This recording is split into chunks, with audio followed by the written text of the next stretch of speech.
Right, so let's focus on goal defining. And I have with me Natalie, and I'm going to start a coaching session with Natalie. I don't know what the subject of the coaching session is at the moment or what type of goal it is.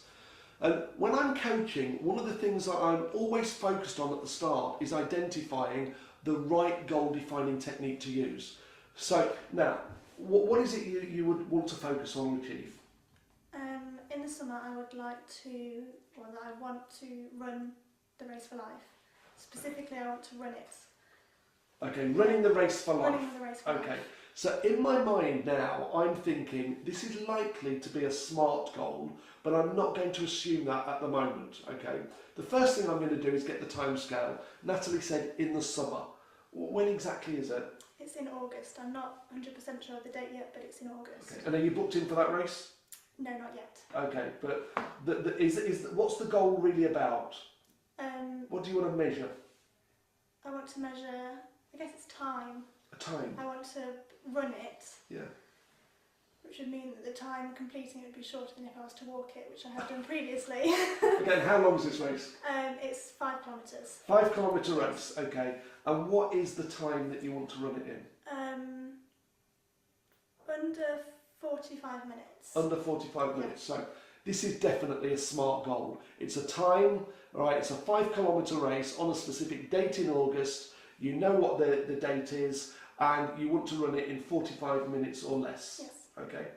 What is your current level of self-belief that you can run it in 45 minutes or less? Let's use a scale of 1 to 10, where 1 is low and 10 is high. I think I'd probably say 6.5. 6.5. 6.5 or 7. And did you notice when Natalie was doing that, she took a while to answer and her mouth was going up and down, like chewing it over, and it was at 6.5. Okay.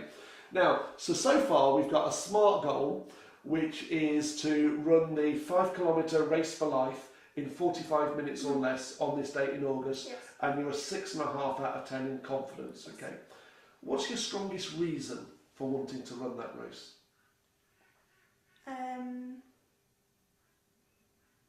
I guess fitness level would be one reason, and because it's for cancer research and it's a really good cause. Okay, so you've got 2 reasons there, running for a charity and for fitness. Yes. Okay, if I had to pin you down and say which is your strongest reason, which one would it be? I think the charity. The charity one? Yeah. Okay, that's fine. So sometimes people do have more than one reason why, and I always like to get them to focus on what the strongest is. And the reason for that is, if the going gets tough during the preparation for the race or whatever Natalie's going to do for that, it's useful for her to have in mind what the strongest reason is. Okay. Now, we could stop this at this point, Natalie, and just say, right, there's a clearly smartly defined goal, or we could go on and do a bit of possibility thinking. Okay.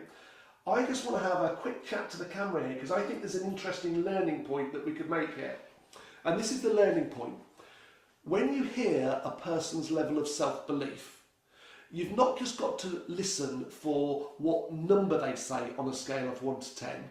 You've got to observe the length of time that it takes them to answer, what their facial expression is doing, and is it a confident 6.5 or is it a bit more of a hesitant 6.5? Okay, I was judging that listening to Natalie. Correct me if I'm wrong here, but you chewed it over. It was a bit of a hesitant 6.5. You know there's some stuff that you've got to do. Yes. Perhaps even a few hindering thoughts in your mind? Yes, 1 or 2. 1 or 2, okay. So I know that the next stage in the coaching process, once we've got a clearly defined goal defined, we've got the goal, we've got the reason why, and we've got the self-belief. So if we look at here, what we're actually talking about is that internal triangle. We're now going to move on to possibilities. And if we think about those 10 possibility areas that we could ask questions around, I would probably start now with asking about the possible obstacles and things that might get in the way. Because if a person is a 6-ish or so out of 10, they will have some hindering thoughts, and I would get those out onto paper now.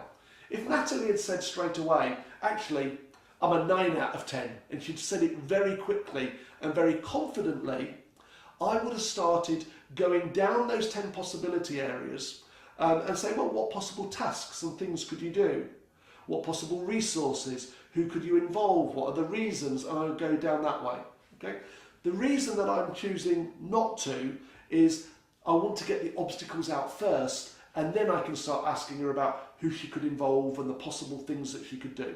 So I just thought I'd make that as a quick learning point. But the purpose of this video is about defining clear, smart goals with a measurable timescale and output.